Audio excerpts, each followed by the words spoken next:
Hi friends, வணக்கம். எல்லாரும் எப்படி இருக்கீங்க? இன்னைக்கு நம்ம உஷாமா சேனல்ல என்ன பார்க்க போறோம்னாங்க, செட்டிநாடு வெள்ளை பணியாரம் தான் நான் செய்ய போறேன் ஃப்ரெண்ட்ஸ். வாங்க. அதுக்கு வந்து இங்க பாருங்க, நான் வந்து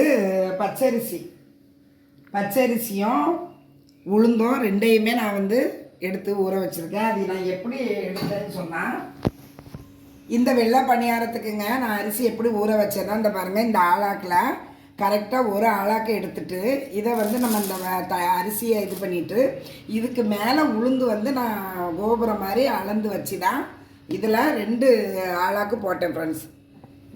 ரெண்டு ஆளாக்கு அரிசி உளுந்து, அதுக்கு மேலே கோபுரம் மாதிரி அளந்து வச்ச உளுந்து ரெண்டையுமே சேர்த்து தான் நான் ஒரு 2 மணி நேரமாக ஊற வச்சுருக்கேன் ஃப்ரெண்ட்ஸ். இதை வந்து நம்ம அரைக்கணும் கிரைண்டரில். வாங்க எப்படி கிரைண்டரில் அரைக்கிறோம் அப்படிங்கிறத பார்ப்போம்.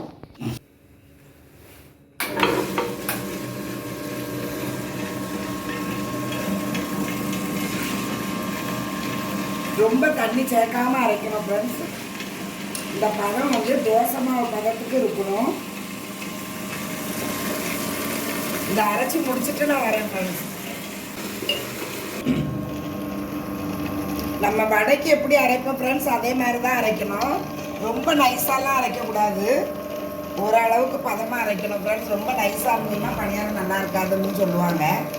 அதனால் நான் வந்து லைட்டாக தண்ணி தெளித்து கொஞ்சம் கட்டியாகவே நம்ம அரைச்சிக்கிடுவோம். அதுக்கு பிறகு கூட வேணும்னா தண்ணி ஊற்றிடலாம். இங்கே பாருங்கள் ஃப்ரெண்ட்ஸ், மாவு வந்து எனக்கு ரெடி ஆகிட்டு 15 நிமிஷமாக 15லேருந்து ஒரு 20 நிமிஷம் இந்த மாவு வந்து அரைக்கிறதுக்கு டைம் எடுக்குது ஃப்ரெண்ட்ஸ். இந்த மாவை வந்து நான் அப்படியே இந்த பாத்திரத்தில் எடுத்து வச்சுக்கிடுவேன். இங்கே பாருங்கள் ஃப்ரெண்ட்ஸ், நான் வந்து மாவு அரைச்சி நல்லா வலித்து வச்சுக்கிட்டேன். அந்த மாவில் நம்ம என்னெல்லாம் சேர்க்க போகிறோன்னு பாருங்கள். இந்த பாருங்கள், மாவுக்கு தேவையான உப்பு எடுத்திருக்கேன், ஒரு 1/2 ஸ்பூன் இருக்கும். 1 ஸ்பூன் கிட்ட கொஞ்சோண்டு பால், சும்மா நம்ம டேஸ்ட்டுக்கு தான். அப்புறம் வந்து 1 ஸ்பூன் சர்க்கரை, விருப்பம் இருந்தால் சீனி சேர்க்கலாம், இல்லைன்னா விட்டுடலாம். நான் வந்து 1 ஸ்பூன் சீனி சேர்க்கேன். அவ்வளோதான் ஃப்ரெண்ட்ஸ். இப்போ வந்து நான் எந்த தண்ணியுமே ஊற்றலை. இந்த கிரைண்டர் கழுவின தண்ணி இந்த செம்பில் வச்சுருக்கேன் பாருங்கள். ஏன்னா மாவு வந்து ரொம்ப தண்ணியாக ஆயிடக்கூடாது. மாவு அப்படியே சப்போஸ் தண்ணியாக ஆயிடுச்சுன்னா ஒரு சின்ன டிப்ஸு தாங்க, கொஞ்சோண்டு நம்ம அரிசி மாவு நம்ம வீட்டில் வச்சுருப்போம், அந்த அரிசி மாவு சேர்த்திங்கன்னா மாவு வந்து கரெக்டான பதத்துக்கு வந்துடும். இப்போ வந்து நான் கொஞ்சம் தண்ணி ஊற்றுறேன். தண்ணி ஊற்றி நல்லா கலக்கிக்கிடுறேன். இந்த பணியாரம் வந்து நம்ம எண்ணெயில் பொரித்து எடுக்கிறதுக்கு தகுந்த மாதிரி தோசை பதத்துக்கு இருந்தால் போதும் ஃப்ரெண்ட்ஸ்.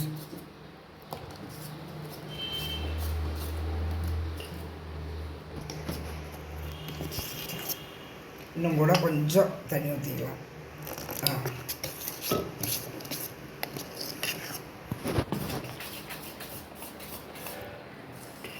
இது வந்து உடனே அரைச்சி உடனே பணியாரம் சுட்டுடலாம் ஃப்ரெண்ட்ஸ். இல்லைன்னு வைங்களேன், புளிச்சிட்டுனா எண்ணெய் வந்து ரொம்ப குடிக்க ஆரம்பிச்சிடும்.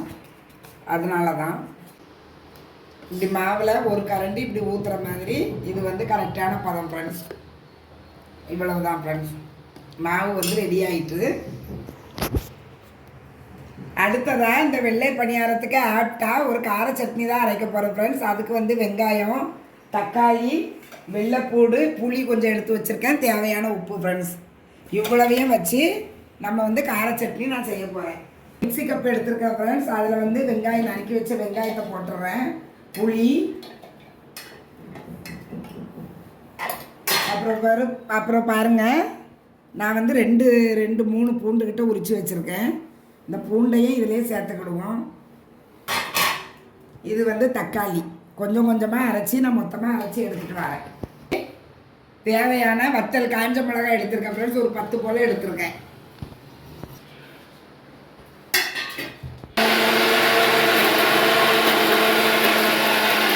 சட்னிக்கு பாருங்கள் ஃப்ரெண்ட்ஸ், வெங்காயம், தக்காளி, காஞ்ச மிளகாய், பூண்டு, புளி, உப்பு எல்லாமே சேர்த்து நான் நல்லா கிரைண்ட் பண்ணி வச்சுருக்கேன் ஃப்ரெண்ட்ஸ்.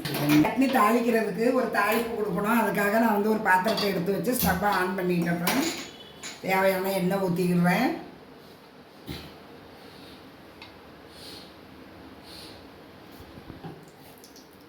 இந்த பாருங்கள் எண்ணெய் நல்லா காஞ்சிட்டு ஃப்ரெண்ட்ஸ். அதுக்கு வந்து இந்த தாளிப்புக்கு நான் வந்து 1 ஸ்பூன் இந்த சீரகம்,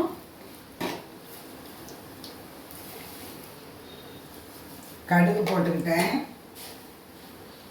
கொஞ்சோண்டு வெந்தயம் சேர்த்துக்கிறேன் ஃப்ரெண்ட்ஸ்.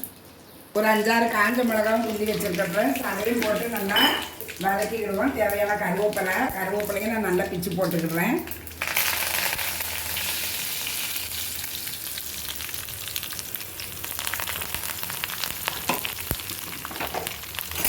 இப்போ வந்து இந்த அரைச்சி வச்ச தக்காளி வெங்காயம் வந்து நான் அப்படியே இந்த எண்ணெயில் அப்படியே கொட்டிடுவேன். இது வந்து ஒரு 10 நிமிஷம் நல்லா கொதிக்கணும் ஃப்ரெண்ட்ஸ். அப்போ தான் இது நம்ம ஒரு நாள் ஃபுல்லும் கூட இந்த சட்னி கெட்டு போகாமல் இருக்கும். சட்னி ரெடி ஆகிடுச்சு ஃப்ரெண்ட்ஸ். இந்த வானலில் நான் ஊற்றின எண்ணெய் வந்து நல்லா காஞ்சிட்டு ஃப்ரெண்ட்ஸ். இப்போ வந்து எண்ணெய் நல்லா காஞ்சிட்டு நான் வந்து சிம்மில் தான் வச்சுருக்கேன். இப்போ வந்து இந்த மாவை ஊற்றி நம்ம பணியாரம் பொரிச்சு எடுக்க போகிறோம். இப்போ பாருங்கள் ஃப்ரெண்ட்ஸ், இந்த புளி கரண்டியில் ஒரு கரண்டி ஒன்றா தான் பொரிச்சு எடுக்க முடியும் ஃப்ரெண்ட்ஸ். அதனால் வந்து நான் ஒரே ஒரு குழி கரண்டியில் மாவு எடுத்து ஊற்றியிருக்கேன். இந்த பாருங்கள், வெள்ளையாகவே தான் நம்ம பொரிச்சு எடுக்க போகிறோம். அது வந்து வெள்ளையாக தான் வரும்.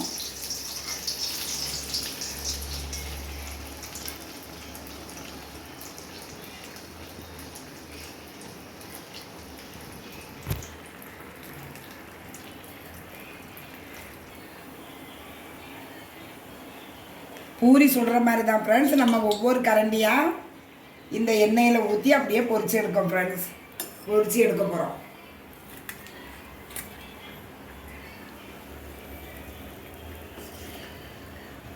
இந்த பாருங்க, இதே மாதிரி ஒரு கரண்டி மாவு எடுத்து இந்த மாதிரி தான் ஊற்றணும் ஃப்ரெண்ட்ஸ். ஊற்றி அது உள்ளே அது வெந்ததுமே அப்படியே அது மேலே எழும்பி வரும்.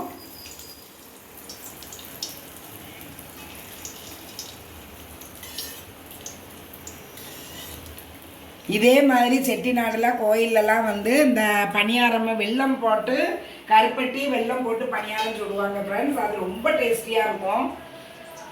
எனக்கு அது ரொம்ப பிடிக்கும் ஃப்ரெண்ட்ஸ் அந்த பணியாரம்.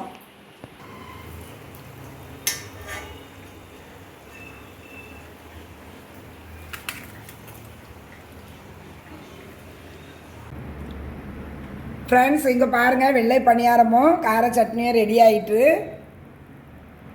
பாருங்கள். இது வந்து ஒவ்வொரு கரண்டியாக தான் ஒரு குழி கரண்டிக்கு நம்ம ஊற்றி எடுக்கிறதுனால டைம் கொஞ்சம் எடுக்கும் ஃப்ரெண்ட்ஸ். ஆனால் இதனுடைய டேஸ்ட்டும் சுவை மனம் எல்லாமே ரொம்ப அருமையாக இருக்கும் ஃப்ரெண்ட்ஸ். இந்த பாருங்கள், நான் வந்து இன்றைக்கி நம்ம சேனலில் என்னென்னா வெள்ளை பணியாரமும் கார சட்னி தான் செஞ்சுருக்கேன் ஃப்ரெண்ட்ஸ். வேறு ஒரு வீடியோவில் மீட் பண்ணுவோம். பாய்.